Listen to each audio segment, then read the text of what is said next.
bit warmer, but we're going to get things started here. Fulford, take it away. Come on, Johnny. Hi, I'm Jonathan Fulford. I'm a carpenter and builder, small business owner in Monroe, where I've had my business for 27 years. My kids have been able to stay in the community and make a living, but I'm one of the lucky ones. A lot of parents have watched their kids have to leave the state because they don't believe there's any economic opportunity in Maine. Other parents have watched their kids struggle paycheck to paycheck just in order to support their families.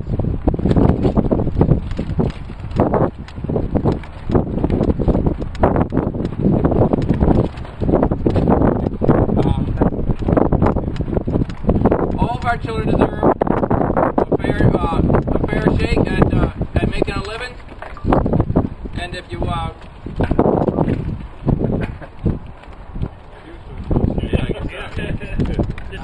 I'm new to this. Sorry, guys. All of our children deserve a fair shake and chance for success. And if you work hard and play by the rules, you ought to be able to earn enough money to make ends meet. We need new leadership in Augusta. We'll do what it takes to grow jobs, good jobs, to keep our children here in the state. We need politicians who are accountable to working people instead of the lobbyists for large corporations. Politicians in Augusta have changed the rules to make it easier for corporations to lay off workers, to keep wages low, and to ship jobs overseas. We must reform government so it works for all Mainers, not just wealthy special interests. I want to bring leadership for everyday Mainers, not to Augusta, and that's why I'm here today announcing my candidacy for Senate District 11, Waldo County. Next, I'd like to introduce Rock Alley.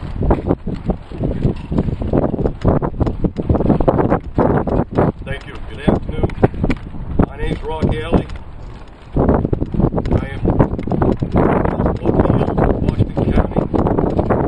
I am a third-generation lobster fisherman.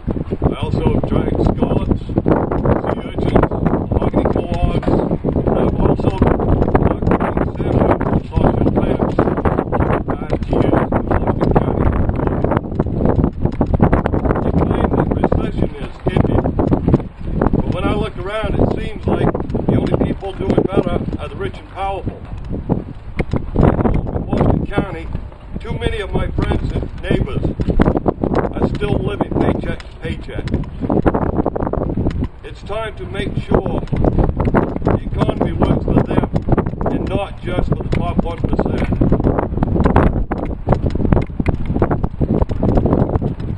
It's time that all working people in this state have the effective voice in the State House, and that is why I am running for the State Senate in Washington County.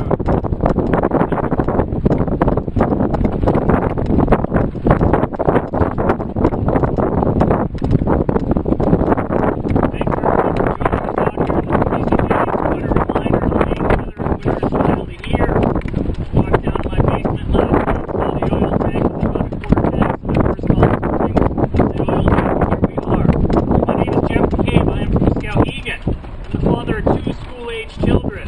I am married to my wife of over 10 years who is a second-grade teacher. I'm here today to announce that I am running for Senate District 3, which runs along the mighty Kennebec River. It includes much of Somerset County, including a vibrant basket, rich farmland, strong manufacturing history, supports manufacturing large and small. As a registered Maine guide, I know the importance of access to a clean environment, access to lakes, rivers, forests must be protected. I've spent the last 7 years representing the community of Skowhegan, and I realize every day we're dependent on our forest products industry for jobs, access to the working landscape, and as the Democratic leader in the Maine House, I've always been a fierce advocate for Maine's environment, our natural resource economy, and most of all, the right to sportsmen and support women. Each day I am reminded that my daughter and the traditional Maine economy,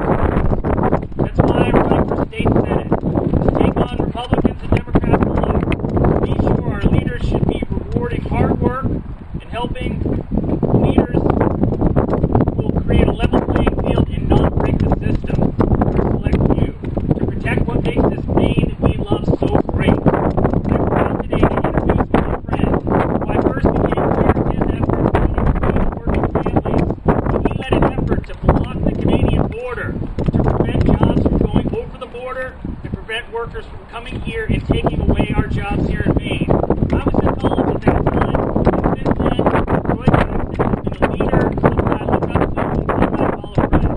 I turn the mic over to my friend Troy Jackson.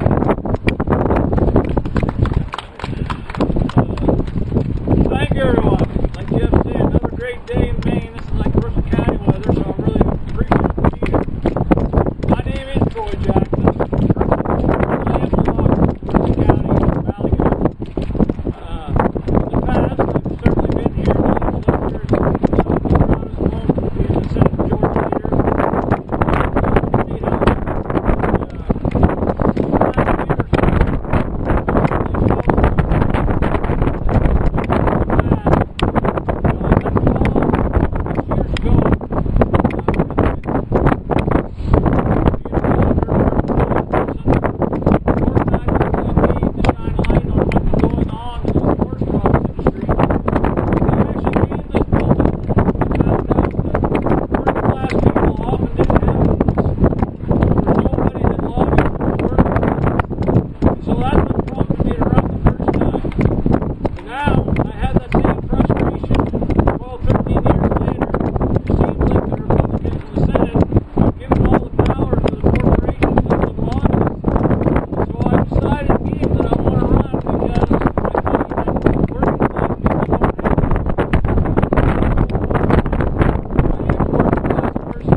State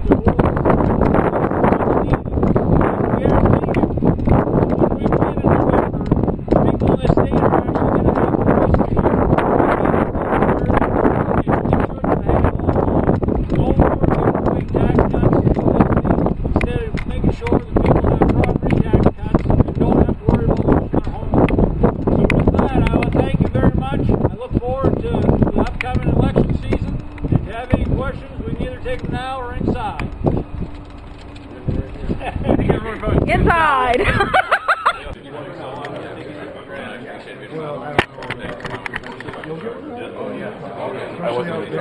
Say he was re-elected Democratic president. After that, it's making sure that we get the majority. And as far as in my world, the next thing would be to win my election. As far as the leadership positions, that's really neither here nor there. I mean, it's making sure that we get the majority, making sure the working class people get a voice, because I just don't see that at this point that that's what we have right now. Too many people pushing an agenda of the elite in this country, and that's certainly not what current Democratic senators and the group of people that are running for those seats support. So it's all about the majority. Very good. So you're not running for president necessarily? My whole focus, just like everybody else, is to get the majority. I mean, and honestly, if I lose my race and the Senate Democrats win the majority, I'll be ecstatic, because the biggest thing for me, sitting up in Mercer County with a chainsaw trying to make a living, the biggest thing that frustrates me is not having people that are able to actually affect the livelihood of working class people, and I'm one of them. And that, to be frank, pisses me off. And so if we get people like Jeff and Rock and John and the rest of the current senators elected, so that guys like me can have a voice, I'll be buying one way or the other. John, you ran a pretty close race against the Senate President last time around. Do you think he's harder to beat this time? Do you think it's how do you think he's acquitted himself? I really don't know. It'll be a different race. I figured that it was a lot of fun last time. We learned a lot, and I crew. We just got to go back at it harder, and we can be better at it. So I'm not taking anything for granted. So. Troy, you mentioned the tax cuts for the rich and for the same this last session. How do you feel about the budget proposal that was passed by the legislature this year? Well, I mean, just like in 2010, I didn't like it. I didn't support the 2010 increase to working class people, but I recognize that very tough position for Democrats. I mean, a governor that was completely off the rails, and so I understand that. But I mean, I think the point is that the Senate Republicans proposed a budget that was actually going to tax people under $60,000. And that was their proposal. So, letting them run amok is something that you just can't do. And I think Democrats, worked as hard as they could to mitigate a very bad budget and made it a lot better. My point is that if Senate Democrats, have a large majority, then we won't have to worry about problems like that anymore. What about the prospect that you'll just be in a role reversal here at the legislature if the House flips back to the GOP? Well, I think that good Democratic candidates from the president on down makes the ticket strong, and so having people like Jonathan and Rock and Jeff running in areas helps House candidates also.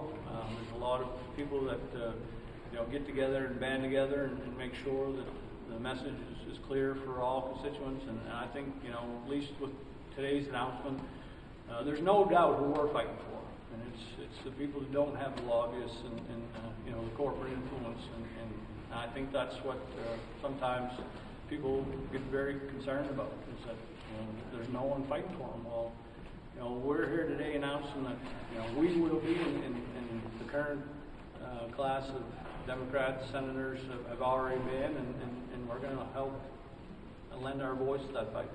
And has it been decided that this is going to be the theme for all the Senate candidates, or is this just you for all the Democrat candidates? Well, I mean, I'm very certain. I mean, all those current Senate Democratic candidates, or all the Senate Democrats I work with, in my opinion, they all have good hearts, great hearts, and have fought hard for working class people. Like I said, it was really my honor, along with the Senate President and Minority Leader now, Alphon, to work with them. I know what those people believe in, so I would say yes, it's their intention to fight for working class people, just like they have been all along. And we're just going to build it even more. You're all running in Republican districts. I mean, do you think that 2016 is sort of a pivotal time for a lot of these districts? Whether or not they stay Republican or over the years, or? Yeah, I guess you could say the same thing about my House district. It's a swing district. The Senate district's a swing district, and it's really about relating to the people back in the district. It's showing that you'll work hard for them. It's showing that you'll go out and you'll meet them at their door. And I'm not afraid to campaign, and I'm not afraid to campaign around Somerset County. I'm someone that's known countywide. So for me, the issues are really about me. Is it a theme across the entire candidate spectrum? I don't know, for me it's about talking to my neighbors, my friends, people I work with around the county to get elected, talk about things that we can relate to, have our respectful disagreements, and I feel really hopeful about my chances. And when I meet these guys and some of these guys I've known for a while, I know that these are the cross sections of these Senate districts, and I think they'll do well. Jonathan's already done extremely well in Waldo County in a tough year for Democrats, and I feel that this is going to be his year. You ever met Rock? Get a chance to talk to him. He relates well with people back home, and people relate to him. So, it's going to be a good year for Democrats, both in the House and the Senate. Rock, ask you a question. You're a lobsterman, and your folks are some of the highest income earners in Washington County. Which does that make it? I mean, they're hardworking people, but a lot of them do pretty well, or at least have the last couple of years. Does that make this message harder for you to use in the campaign? No, not necessarily. I mean, the concerns for the lobster fishermen are in the State House. If we don't have representation in the State House for the working class man, the lobstering industry could change overnight. I know for a fact, I've been here on many occasions as the president of the local 207 Maine Lobster Union. I'm here all the time on issues concerning lobster fishermen. So I understand where it could end for all lobstering. If we don't have representation in here looking out for lobster fishermen, like I said, it could end at any time. You never know what's going to change, what law is going to come out, either state or federal, that's going to affect us. I work in a paper mill as well, and I'm probably the highest paid worker in Oxford County. And what I want to do, when I go door to door, I see people's houses. There's even a house in Bethel, I think it is, that don't even have running water or toilets.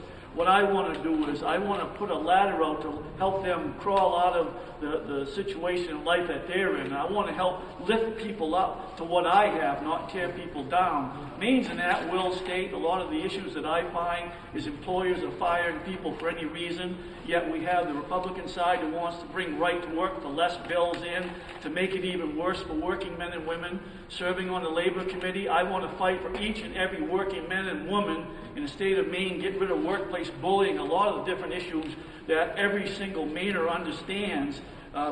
Those that are less fortunate to have a job like myself, you have those people in Bucksport, those people in Old Town where their mills shut down, they're going to have opportunities to probably make about 40 or 50% of what they had before. Those are the kind of people that we want to bring in the jobs of the future, that they'll have an opportunity to make the same kind of wages as they had before. This isn't about those that have, it's about those that don't have, that we want to have the same opportunities that we have.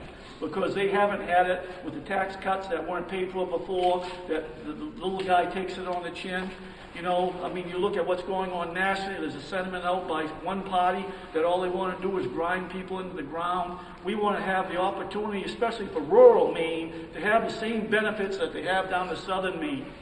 And we're not getting that now. The voice isn't here all the time. The things that I've seen in my time in the legislature, it seems like those that have put a deaf ear to those that don't, and we've got to stop that. We've got to make sure that everyone here has that opportunity. Good.